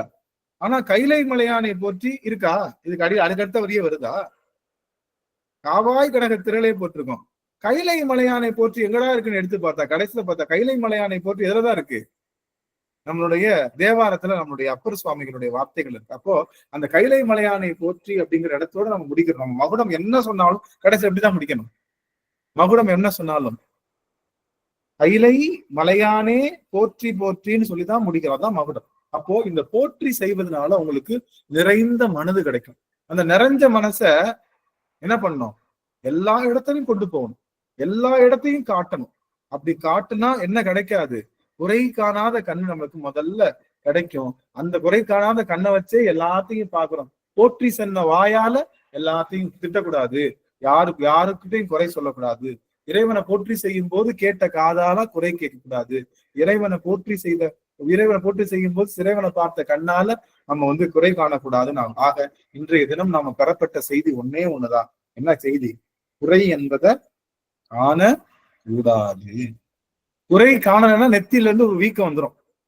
நீங்க குறை காணாம 2 நாள் இருக்கீங்கன்னா இந்த இடத்துல என்ன ஆயிரும்? இந்த இடத்துல அப்படியே பல்ஜாக ஆரம்பிச்சு. உண்மையும் அதுதான் சுவாமி. நீங்க தவம் செய்றாங்கல்ல, சுழுமுனா நாடின்னு சொல்றாங்கல்ல, சுழுமுனா நாடி, இடகலா பின்கலா சுழுமுனா. இந்த சுழுமுனா நாடியில மூச்சு காத்து மேல வந்துச்சுன்னா, கவனிக்கிற முக்கியமான செய்தி, எங்கேயும் கிடைக்காத செய்தி, மிஸ் பண்ணிடாதீங்க, அப்புறம் வருத்தப்படுவீங்க. என்னன்னா, இடகலா நாடியும் பின்கலா நாடியும், இடது மூச்சு காத்தும் வலது மூச்சு காத்தும் இழுத்து இழுத்து பழகி கடைசியில் இந்த 2 மூச்சு காத்தையும் நிறுத்தினப்போ முதுகந்தண்டு வழியா என்ன ஆகும்?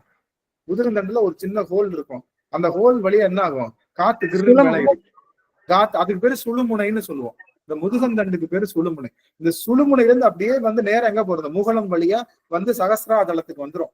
மொத்த மூளையும் எனர்ஜி ஆகி அப்படியே 6 சக்கரமும் சுத்தி அப்படியே சகஸ்ராதலத்துல பலவித மலர்கள் பூத்து அப்படியே நிற்கும். அன்னையும் பராசக்தி, அம்மையும் அப்பனும் இங்க நிற்பாங்க. இங்க இருந்து 12 விரற்கடையில 2 பேரும் சேர்ந்து நடனம் ஆடுவாங்க. அந்த இடம் பேரு தான் தென்மதுரை, மாமதுரை. அந்த இடத்துக்கும் இங்க கவனிக்கிறீங்க, எல்லாரும் கை தூக்குறீங்க, தெரியுதான்? இந்த கை தூக்குனா இந்த கை எங்க முடியுதோ அங்கதான் 12 விடற்கடை.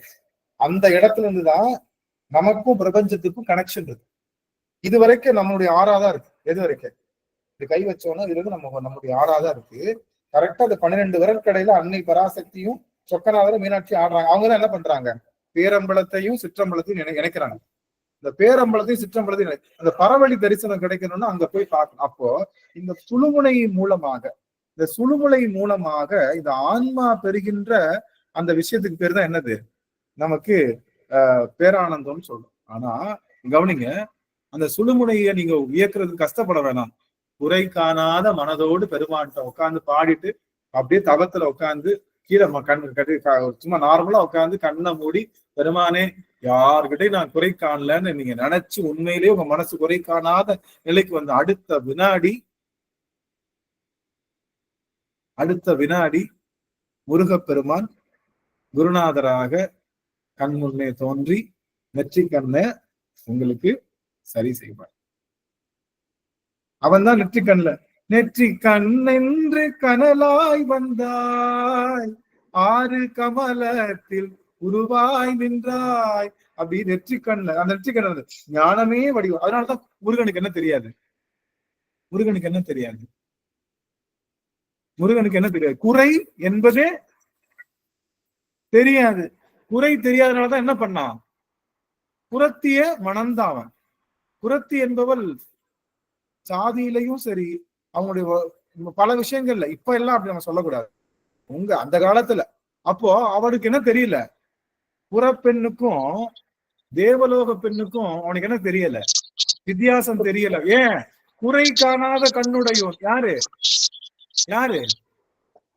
முருகப்பெருமானும் சிவமும். அதனால நீங்க நல்லா கவனிங்களேன். இப்ப சிவனுக்கும் முருகனுக்கும் ஒரு டிஃபரன்ஸ் மட்டும் சொல்லி நிறைய செஞ்சிடறேன். குறை காணாத கண்ணு 2 கண்ணால பார்த்து நிக்கிறப்போ சிவன் நம்மளை பிராக்டிஸ் பண்ணும். குறை காணாத கண்ணு வச்சு, குறை காணாத கண்ணு வந்ததுக்கு அப்புறம் ஞான கண்ணுல பாக்குறப்போ யார் நிற்பா? அந்த சிவமே குமரனாக நிற்பார். அப்போ முருகப்பெருமானை பார்க்கணும்னாலும் சரி, சிவபெருமானை பார்க்கணும்னாலும் சரி, என்ன இருக்கக்கூடாது? இது சொல்வது எளிது. ஆனா இது என்ன பண்ணும்? முருகனையும் சிவபெருமானையும் பாக்குறப்போ நீ எப்படி குறை பார்த்தலையோ அது மாதிரி நானும் இருக்கக்கூடாதுப்பா அப்படின்னு நீங்க என்ன பண்ணணும்? உங்களை நீங்களே சொல்லி சொல்லி சொல்லி சொல்லி சரி அடிக்கடி எந்திரிக்கும். எப்படி சுடுகாட்டுல குணத்தை அடிக்கிறப்ப குணம் எந்திரிக்கிற மாதிரி அப்படியே வீம்பு எந்திரிக்கும். இருந்தாலும் என்ன பண்ணுவாரு? வெட்டியா என்ன பண்ணுவாரு? ஒரு பெரிய தடி எடுத்து எந்திரிக்கிற குணத்தை 2 எடுத்து தட்டு படுப்பா அப்படின்னு. அந்த மாதிரி இந்த மனசுக்குள்ள அந்த அந்த அந்த குறை காண்ற புத்தி அப்படியே ஆர்ப்பரிச்சு எந்திரிக்கும். அப்பப்ப என்ன பண்ணும்? சிவம் என்ற அந்த தடி எடுத்து சத்துன்னு அடிச்சு படு படு, இனிமே நீ எந்திரிக்க கூடாது, பஸ்பமாதான் நீ ஆகணும், இனிமே இந்த உணர்வு உனக்குள்ள வரக்கூடாது, நீ என்ன ஆகணும்? பஸ்பமாதான் ஆகணும்னு தட்டி விடுறது பேர் தான் இது. சத்சங்கம். தட்டி வர்றது பேரு தான் சிவ வழிபாடு. ஆக அந்த வழிபாட்டினை நாம் மேற்கொள்வோம் என்று சொல்லி, அப்போ இந்த போற்றி செய்வது எதற்காக அப்படின்னா குறை காணாத மனதை பெறுவதற்காக. இந்த போற்றி செய்யறப்பவே இங்க பாரு, இது போற்றி செய்ய தரல, இதுக்கு பாரு காவாய் கனக தெரியலன்னா இது என்ன பண்றது? இது பாட்டு என்ன பாட்டு சொல்லலாமா? இதுல கூத்தா போற்றி, கோகலி மேவிய கோவே போற்றி, ஏகம்பத்துரை எந்தாய் போற்றி, பாகம் பெண்ணூறு ஆனாய் போற்றி, சடையிட கங்கை தரித்தாய் போற்றி,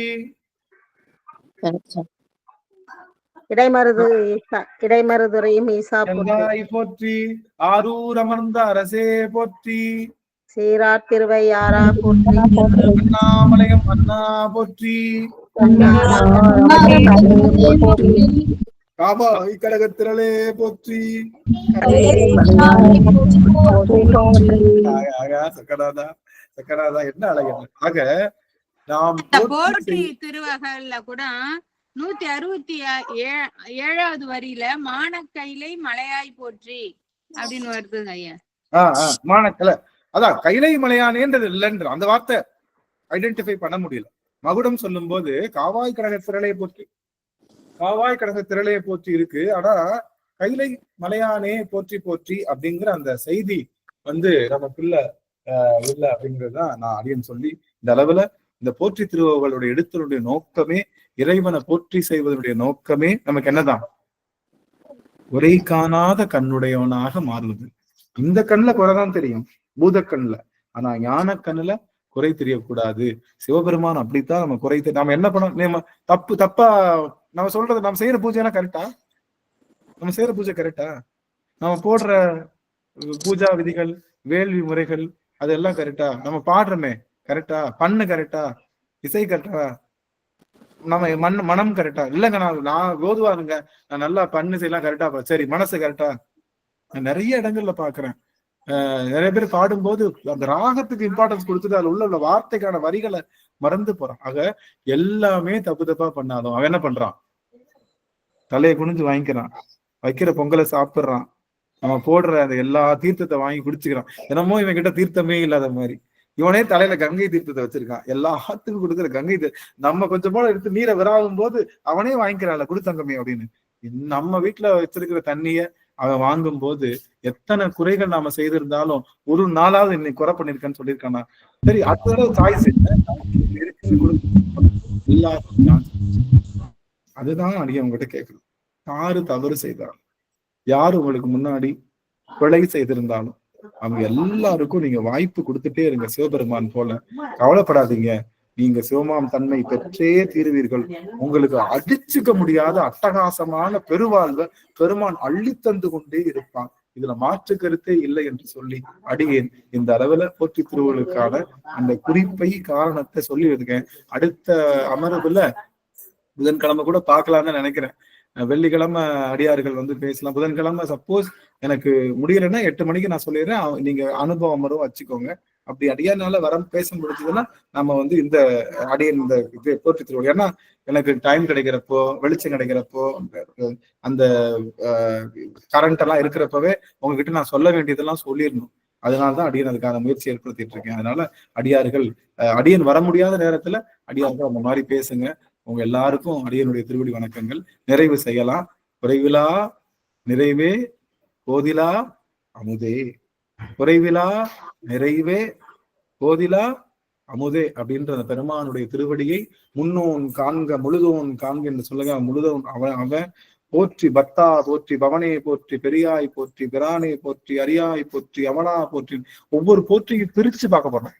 ஒவ்வொரு போற்றியும் எழுத்து எண்ணி படிக்க போறோம். போற்றி திருவர்கள் நம்மளை ஒரு வழி ஆக்க போகுது. நம்மளை அப்படியே பொதும்பி அன்பினையே ஊத்தி பொதும்பி அப்படியே ஊறி திளைக்க வைக்க போகுதுன்னு சொல்லி அத்தனை அடியார்கள் திருவடியும் போற்றி பண்ணுகின்றேன். நிறைவு செய்யலாம். நிறைவு செய்யும் முகமாக யாரும் போயிட வேணாம், 2 நிமிடத்துல நிறைவு செய்வோம். அடியார்கள் போயிடலாம். அம்மா நிறைவு செய்யலாம். சிவாய நம. திருச்சிற்றம்பலம். என்னாடுடைய சிவனே போற்றி, எந்நாட்டவர்க்கும் இறைவா போற்றி. வான்மையில் வாழாது பெய்க மடி வளம் சுரக்க, மன்னன் கோன்முறை அரசு செய்க, குறைவிலாது உயிர்கள் வாழ்க. நான்மறை அறங்கள் ஓங்க, நல்தவம் வேர் விமல்க. மேன்மைக்குள் சைவ நீதி விளங்குக உலகமெல்லாம். மேன்மைக்குள் சைவ நீதி விளங்குக உலகமெல்லாம். திருச்சிற்றம்பலம். அனைத்து அடியார் திருடைய தாமரை சென்னிமேல் சுற்றி வணங்குகிறேன். சிவாய நம. திருச்சிற்றம்பலம். திருச்சிற்றம்பலம். சிவாய நம. சிவாய நம. அடியன் வந்து அன்னை மீனாட்சிக்கு முன்னாடி அமர்ந்து பேசுவதற்கு ஒரு வாய்ப்பு கிடைச்சது. அவளுக்கு முன்னாடியே உட்கார்ந்த மாதிரியே பேசுறேன். நம்மளுடைய வீட்டுல இருப்பாங்க, இருந்தாலும் அங்க அந்த அந்த கரெக்டான பொசிஷன்ல உட்கார்றதுக்கான வாய்ப்பு கிடைக்கல. இது கிடைச்சது, அந்த அளவுல ரொம்ப மகிழ்ச்சி. அடியார்கள் 2 அடியார்களுக்கு வாய்ப்பு சுருங்க சொல்லணும். ஒரு நிமிடத்துக்கு மேல எடுக்க கூடாது. 2 அடியார்கள் எவரேனும் பேசணும்னா கரம் உயர்த்தலாம், அவர்களுக்கான வாய்ப்பு கொடுக்கப்படும். புதிய அடியார்கள்னா இன்னும் கூடுதல் சிறப்பு. அடியார்கள் தங்களுடைய அனுபவங்களை பேசுவதற்கான களம் இது. நீங்க கரம் உயர்த்தலாம்.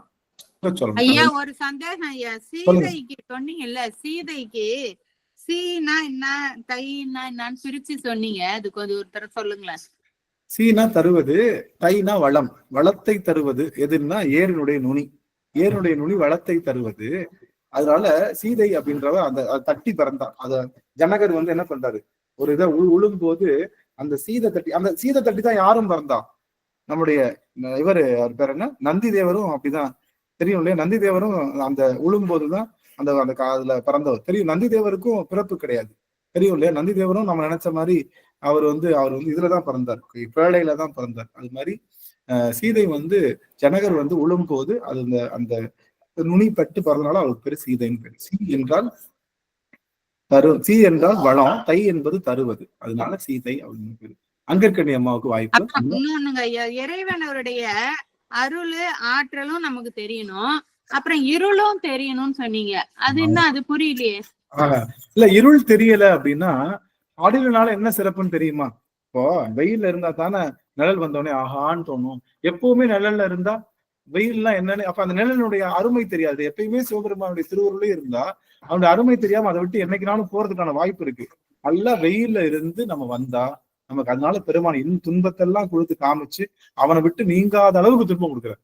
அதை விட்டு ஆகா சாமி இனிமே உன்னை விட்டு போகவே மாட்டேன், விளையாட்டு கூட அந்த பக்கம் திரும்பி பார்க்க மாட்டேன்ற அளவுக்கு பெருமான் வந்து துன்பம் இருள் தெரிந்தாதான் அந்த ஆன்மா அருளுக்குள்ள போகும் அப்படிங்கிற அந்த பெரும் செய்தியை இங்க நமக்கு பெருமான் இங்க சொல்லுகின்றார் அப்படின்னு சொல்லி சொல்றேன். அமைச்சர் நன்றி. அம்மா அங்க இருக்கு அம்மா அமைச்சர் ஐயா திருவடி வணங்கிறேன்.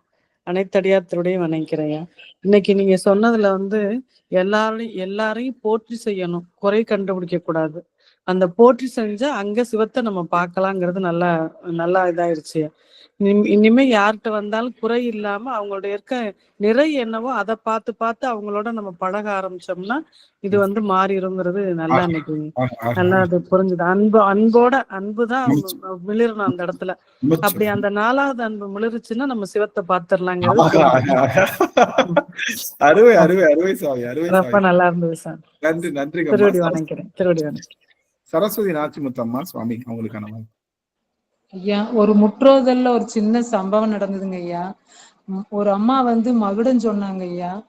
அவங்க நடத்தின ஒரு பெரியவர் வந்து அந்த அம்மாவை ரொம்ப திட்டாங்க ஐயா. நீ எப்படி மகுடம் சொல்லலாம், நான் தான் சொல்லணும்னு சொல்லி ரொம்ப ஒரு மாதிரியா அந்த அம்மாவை திட்டாங்க ஐயா. நாங்களும் அந்த முற்றோதல்ல கலந்துக்கலான்ட்டு போனோங்க. அங்க நடந்த சம்பவத்தை பார்த்துட்டு நாங்க அமைதியை எந்திரிச்சு வெளியில அந்த அம்மா ரொம்ப அழுதுட்டாங்க. என்னுடைய சிவனையை போற்றின்னு மகுடம் சொன்னதுக்கு என்னை இப்படி திட்டாங்க அப்படின்னு சொல்லிட்டு ரொம்ப வருத்தப்பட்டாங்க. எங்கனால அங்க உட்கார்ந்து அந்த முற்றோதல் படிக்கவே முடியலைங்க ஐயா. நாங்க அந்த இடத்துல இருந்து விலகிட்டோம். அது ஏதாவது தவறாங்க ஐயா? எனக்கு வந்து இல்ல, நீங்க தான் சொல்லணும். அம்மா உங்க முற்றோதல் மட்டும் இல்ல, நீங்க போன முற்றோதல் மட்டும் இல்ல, எல்லா முற்றோதலையும் இது நடந்துட்டு இருக்கு. அதனால கண்டுக்க கூடாது அதெல்லாம் நம்ம, அவ்வளவுதான். சுவாமி அடியார்களுக்கு இது தெரியணும்னு சொல்ல வரேன். என்ன குறை, அப்ப மகுடம் சொல்வதே போற்றி செய்வதே குறை தெரியாம இருக்கு. அதுலயும் குறை கண்டுபிடிச்சு அதை நான் தான் பண்ணுவேன்னு நினைக்கிறப்போ அந்த மாதிரியான இடத்துல சிவம் வந்து எப்பொழுதுமே நிறைந்திருக்க மாட்டார். அதனால எந்திரிச்சு வந்துட்டாங்க நாங்க அந்த இடத்துல இருந்து. ஆனா எந்திரிச்சு வர்றது அவசியம் இல்ல. ஆனா அந்த இடத்துல நம்ம வந்து நம்ம அவங்க குறைய கூட பார்க்க தேவையில்லை. இப்ப அவங்க தப்பு பண்ணிட்டாங்கன்னு அந்த குறைய நம்ம பார்க்க தேவையில்லை. இப்ப அவங்க யாரு என்ன சிவபெருமான பாக்குறோம். இனிமேல அந்த மாதிரி பண்ணாம அங்கேயே இருந்துக்கிறேங்க. அந்த குறை இருக்கு, குறை பாக்குறதுல வந்துட்டோம். அந்த இடத்துல குறை, அவர் தப்பு பண்றாருன்னு அந்த குறையும் நம்ம பார்க்க வேணும். அவர் அந்த அம்மா கிட்ட குறை பார்த்தாருல்ல, நாம அவர்கிட்ட குறை பார்த்தோம், 2 பேருக்கும் சமமாயி போச்சு. அப்படி இருக்க கூடாது. அவர் அந்த அம்மாட்ட குறை பாக்குறப்ப நாம அந்த குறையும் இல்லைன்னு சொல்லிட்டு நாம அடியார் திருக்கூட்டத்தை நீங்காது இருக்கணும். அதுதான் முக்கியம், அதுதான் பெரிய விஷயம். அவங்க நீங்கி போனா பிரச்சனை இல்லை, நாம நீங்கி வருவது அடியார் திருக்கூட்டத்துல நாம நீங்காம இருக்கணும் அப்படிங்கிறது அடியனுடைய வேண்டுகோள். அது மற்ற அடியார் இனிமேல் அந்த மாதிரி நடந்தா சுகந்தி அம்மா அவங்களோட நிறைவு. சுகந்தி அம்மா நமஸ்காரம். ஐயா, நீங்க சொல்லும்போது நெற்றிக்கண்ங்கிறது குறை காணாது அப்படின்னு, அப்படி இருக்கையில அவர் ஏன் நக்கீரரை நெற்றிக்கண்ணால இது பண்ணாரு? நெற்றிக்கண் வந்து என்ன பண்ணாரு? குறைதான் சொன்னாரு, குறைதானே கண்டுபிடிச்சாரு. பெருமான் எழுதின பாட்டிலேயே குறை கண்டுபிடிச்சாரு. அப்புறம் குறை கண்டுபிடிச்சா அவருக்கு என்ன தெரியும்? நெற்றிக்கண்ணு பெருமானுக்கு, அவர் வந்திருக்கிற பெருமானுக்கு என்ன தெரியல, அவருக்கு நெற்றிக்கண் தெரியாதனால என்ன பண்ணாரு? நான் காமிச்சுட்டு அவர் குறை காண்பிட்டே இருக்காரு. நெற்றிக்கண்ணை காண்பிக்கிறாரு, நெற்றிக்கண்ணை காண்பிச்சும் குறை சொல்றாரு. நெற்றிக்கண் திறப்பினும் குற்றம் குற்றமே. அதுக்கப்புறம் நெற்றிக்கண்ல இருந்து பொறி வந்து விழுந்ததுக்கு அப்புறம் என்ன ஆயிட்டாரு? இதாகி சரவண பொய்கையில இருந்து திருப்பரங்குன்றத்துல அவர் தவம் பண்றாரு, திருமுருகாற்றுப்படை பாட ஆரம்பிச்சாரு. பாடல் பண்றாரு. ஏன் குறை காணாத கண்ணுடையவன் யாரு? முருகப்பெருமான் தானே. அதனால நீ என்னைக்கு குறை காணாத முருகப்பெருமான், அதனால சிவன்கிட்ட விழுந்து முருகப்பெருமான் திருவடிக்கு குறை காணாத கண்ணுடையவரா வந்து திருமுருகாற்றுப்படை பாடினாரு. அவருடைய வார்த்தையில தப்புதான் இருக்கு. இயற்கையில பெண்களுடைய கூந்தலுக்கு மனம் இருக்கா இல்லையா? இருக்கு, இருக்கு. அது இருக்குன்னு சொன்னார். யார் சொன்னா? பெருமானே சொன்னாரு. ஆமா, இருக்குன்றத நம்ம பல அமர்வுகள்ல பேசியிருக்கோம். நீங்க வாய்ப்பு இருந்தா அதை நீங்க அதுக்கான எடுத்துக்காட்டுல நாங்க சொல்லியிருக்கோம். நீங்க வாய்ப்பு இருந்தா அதை கேளுங்க. அதனால அழகான கேள்வி. குற்றமுக்கும் நெற்றிக்கண்ணுக்கும் தொடர்பு இருக்குன்றத நக்கீரருடைய பார்வையிலே நம்ம தெரிஞ்சுக்கிட்டோம். இன்னொன்னு இப்ப தெரிஞ்சுக்கிட்டேன். நான் எப்பயும் நினைப்பேன், வாதாடினது சிவபெருமான்ட்ட, ஆனா இவர் போய் கும்பிட்டது திருமுருகாற்றுப்படை. சரி, அந்த முனிவர்களை கற்கி முக்கி பூதத்தை இது பண்றதுக்காக பெருமான் நடத்திய திருவிளையாடல்னு. ஆனா இப்ப நீங்க சொன்ன பிறகுதான் புரியுது, முருகன் வந்து நெற்றிக்கண்ணோட இதுதான் அப்படிங்கிறதுனால இது ஞான வடிவம். நன்றிங்க, நன்றி. அம்மா சதாமா நிறைவு செய்யறோம். சதாமா ஓரிரு வார்த்தைகள் சுவாமி. திருவடி வணக்கங்க. அனைத்து திருவடி வணக்கம். எனக்கு ரொம்ப நல்லா இருந்துச்சுங்க, அருமையான டாபிக்ங்க.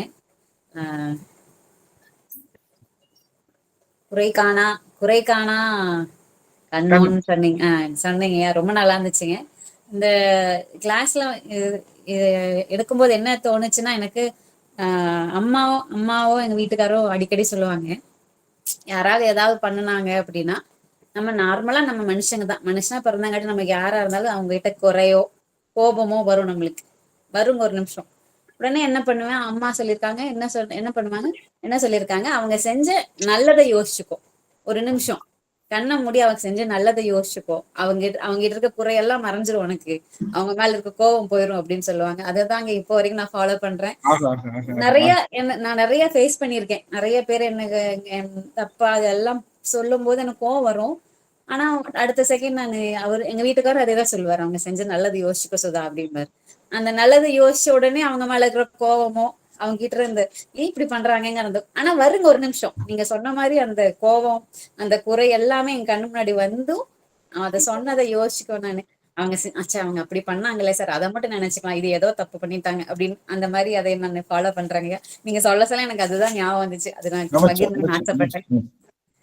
அருமை சுவாமி. ஆக நாம இன்னொன்னு சொல்ல வரேன், குறை காணாம இருப்பது மட்டும் பெரிதல்ல, குறை காணாம இருந்து அவங்க செஞ்ச நல்லதை போற்றி சொல்லுவோம். நீ அப்படி பண்ண சூப்பரா இருந்துச்சு, அருமையா இருந்துச்சு. நீங்க திருவாசகத்துல என்னைக்காவது அடியன் யாரையாவது குறை சொல்லி பாத்துருக்கீங்களா?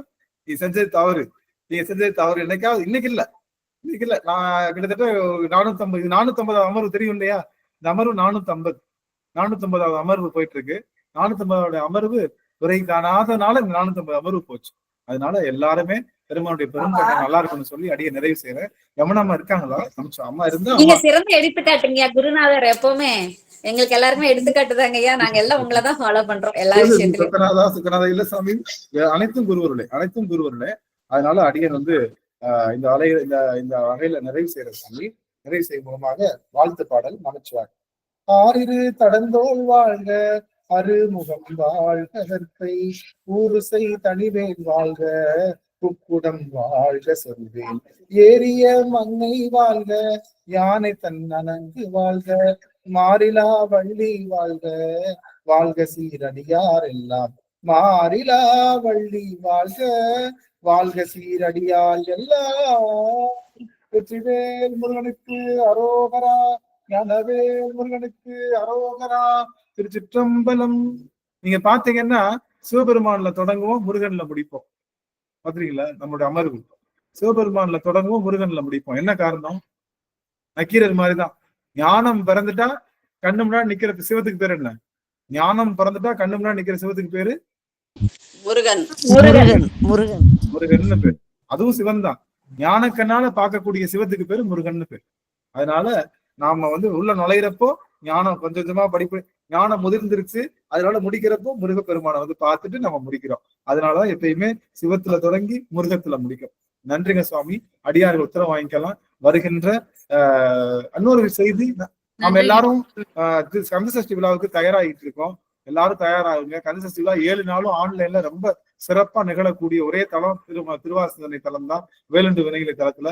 குழந்தைங்க எல்லாரையும் நாங்க பாட்டு படிக்கிறதுக்காக கூப்பிடுறோம். அவங்க முருகன் பாட்டு, சாமி பாட்டும் படிக்கலாம், சினிமா பாட்டும் படிக்கலாம், அதே போல நம்ம திருப்புகளும் படிக்கலாம். அதனால எல்லாமே படிங்க, நல்ல சிறப்பா பிராக்டிஸ் பண்ணுங்க. எல்லாரும் வாய்ப்பு இருக்கிறவங்க பிரேமாமாவை தொடர்பு கொண்டு உங்கள் சொந்தக்கார குழந்தைங்க பாட்டே படிக்கலையா, முதல்ல பேரை கொடுத்துருங்க. அப்புறம் கூட ஒரு மாசத்துல படிச்சுங்க. அதனால எல்லா குழந்தைங்க உங்க பேரை கொடுங்க. உங்க குழந்தைங்க எல்லாரும் இதுல கலந்துகிட்டு சிறப்பா இருக்கணும் அப்படின்னு சொல்லி அடியேன் அவங்க எல்லாரையும் கேட்டுக்கொள்கின்றேன். ரொம்ப நன்றிங்க சாமி. உத்தரவு வாங்கிக்கலாம். சிவாய நம. திருச்சிற்றம்பலம். சிவ